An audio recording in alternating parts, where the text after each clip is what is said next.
Hello नमस्कार दोस्तों, स्वागत है आपका स्टडी विद आशुतोष सर में। मेरा नाम आशुतोष है। ठीक है दोस्तों, तो आज हम संविधान का दूसरा वीडियो लेकर आए हैं जिसमें सबसे महत्वपूर्ण अनुच्छेद पढ़ने वाले हैं। ठीक है दोस्तों, तो वीडियो को स्टार्ट करते हैं। बात करते हैं सबसे पहले दोस्तों, अपन बात कर रहे हैं सुप्रीम कोर्ट की। सुप्रीम कोर्ट और इसी को उच्चतम न्यायालय बोलते हैं। जो सबसे पहले बात कर लेते हैं, कहाँ पर है दोस्तों? दिल्ली में है। जो सुप्रीम कोर्ट आपका स्थित है वो कहाँ पर है? दिल्ली में है दोस्तों। और सुप्रीम कोर्ट से संबंधित महत्वपूर्ण अनुच्छेद देखने वाले हैं अपने इस वीडियो में।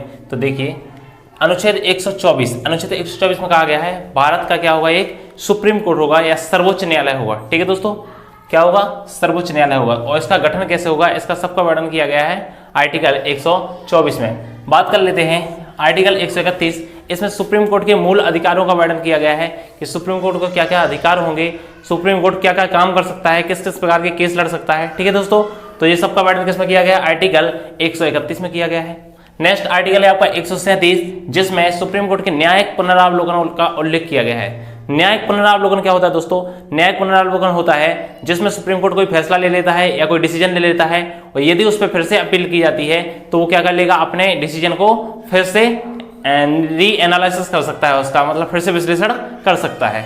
नेक्स्ट बात कर लेते हैं 143, 143। आर्टिकल 143 में कहा गया है कि सुप्रीम कोर्ट के जो न्यायाधीश होंगे वो क्या कर सकते हैं? राष्ट्रपति को सलाह दे सकते हैं या राष्ट्रपति उनसे सलाह ले सकते हैं। ठीक है दोस्तों, अब सलाह मानना या ना मानना जो राष्ट्रपति के हाथ में होता है, वो सलाह मान भी सकते हैं और नहीं मान सकते। यहीं पर दोस्तों थोड़े सुप्रीम कोर्ट के बारे में देख लेंगे। सुप्रीम कोर्ट में वर्तमान में जो सुप्रीम कोर्ट के मुख्य न्यायाधीश हैं वो कौन है? सीवी रमन्ना है।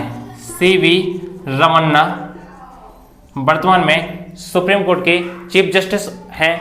और इसके अलावा सुप्रीम कोर्ट में वर्तमान में 34 मुख्य न्यायाधीश हैं। दोस्तों अच्छे से याद रखेंगे जी, कितने न्यायाधीशों की संख्या कितनी है? 34 न्यायाधीश।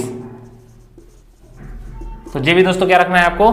अच्छे से याद रखना है। सीवी रमन्ना के पहले शरद अरविंद बोबडे थे जो भारत के मुख्य न्यायाधीश थे। ठीक है दोस्तों, आगे बढ़ते हैं। महान न्यायवादी एवं सीएजी कैग बात कर लेते हैं। अनुच्छेद 76 में वर्णन किया गया है भारत के महान न्यायवादी का। ठीक है दोस्तों, महान न्यायवादी कौन होता है? सरकार का सबसे बड़ा कानूनी सलाहकार होता है। जो कौन होता है? कानूनी सलाहकार। कानूनी सलाहकार। यदि आपसे एग्जाम में पूछ लिया जाए कि सरकार का सबसे बड़ा कानूनी सलाहकार कौन होता है, तो महान न्यायवादी होता है, जिसका वर्णन आर्टिकल 76 में किया गया है। ठीक है दोस्तों, और इसके अलावा सबसे बड़ा कानून का जानकार भी कौन होता है? महान न्यायवादी होता है। और वर्तमान महान न्यायवादी कौन है दोस्तों? तो यहां पर देख लेंगे के वेणुगोपाल। के वेणुगोपाल। तो के वेणुगोपाल वर्तमान में भारत के महान न्यायवादी हो रहे। महान न्यायवादी की नियुक्ति कौन करेंगे?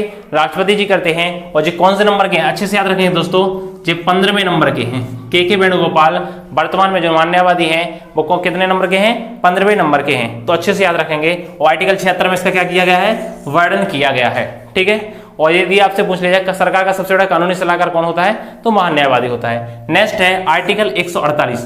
दोस्तों आर्टिकल 148 में नियंत्रक एवं महालेखा परीक्षक का उल्लेख किया गया है। नियंत्रक एवं महालेखा परीक्षक, इनको शॉर्ट में बोलते हैं सीएजी। सीएजी कैग बोलते हैं इसको, कंपाइलर ऑफ ऑडिटर जनरल। ठीक है दोस्तों, तो वर्तमान में कौन है जी? वर्तमान में है गिरीश चंद्र मुर्मू। गिरीश चंद्र मुर्मू। तो अच्छे से याद रखेंगे दोस्तों, वर्तमान में भारत के क्या कौन है? गिरीश चंद्र मुर्मू हैं, जो 14वें नंबर के हैं। 14वें नंबर के हैं। तो अच्छे से याद रखेंगे। और इनका वर्णन किसमें है? 148 में। जो एमपीपीएससी का पुराना एग्जाम हुआ था अभी 2020 का, उसमें भी ये पूछा गया था आपका, तो अब अच्छे से याद रखेंगे। सॉरी 19 का। बात कर लेते हैं राज्यपाल की दोस्तों। अनुच्छेद 152 में कहा गया है, राज्यपाल की परिभाषा दी गई है कि प्रत्येक राज्य के लिए क्या होना चाहिए? एक राज्यपाल होना चाहिए। तो उसको परिभाषित किसमें किया गया है? 152 में। 153 में कहा गया है राज्यों के लिए राज्यपाल होगा। तो दोस्तों इसमें कहा गया है एक राज्य के लिए एक राज्यपाल होगा और 2 राज्यों के भी लिए भी क्या हो सकता है? एक राज्यपाल हो सकता है। इसका उल्लेख भी किसमें किया गया है? 153 में किया गया है। 154 में कहा गया है कि राज्यपाल की क्या क्या शक्ति होंगी, कैसे वो राज्य में कार्य करेगा। इस सबका वर्णन किसमें मिलता है दोस्तों? अनुच्छेद 154 में मिलता है। तो आप अच्छे से याद रखेंगे। नेक्स्ट है अनुच्छेद 155। इसमें राज्यपाल के निर्वाचन की प्रक्रिया का उल्लेख किया गया है कि राज्यपाल की नियुक्ति कैसे होगी।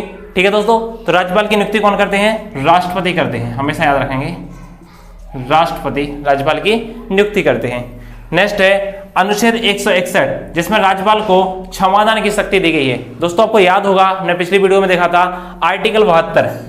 आर्टिकल 72 के अनुसार राष्ट्रपति को क्षमादान की शक्ति दी गई थी और यहाँ राज्यपाल को आर्टिकल 161 के अनुसार क्षमादान की शक्ति दी गई है। लेकिन आर्टिकल जो 72 में राष्ट्रपति को क्षमादान की शक्ति दी गई थी वो शक्ति अलग थी, क्योंकि वो क्या कर सकते थे, आपके मृत्युदंड को उम्र कैद में बदल सकते थे। लेकिन यहाँ पर मृत्युदंड का प्रावधान नहीं है, यहाँ छोटी मोटी सजाओं का उल्लेख किया गया है।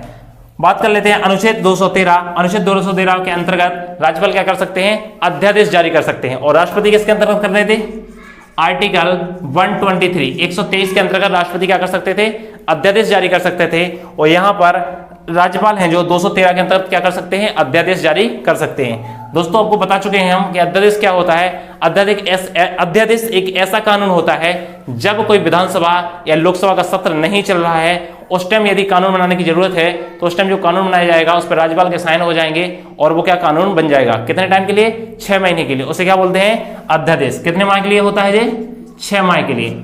जब भी विधानसभा का सत्र चलेगा उसको क्या कराना पड़ेगा, फिर पास कराना पड़ेगा, तो वो क्या बन जाएगा, स्थायी कानून बन जाएगा। ठीक है दोस्तों।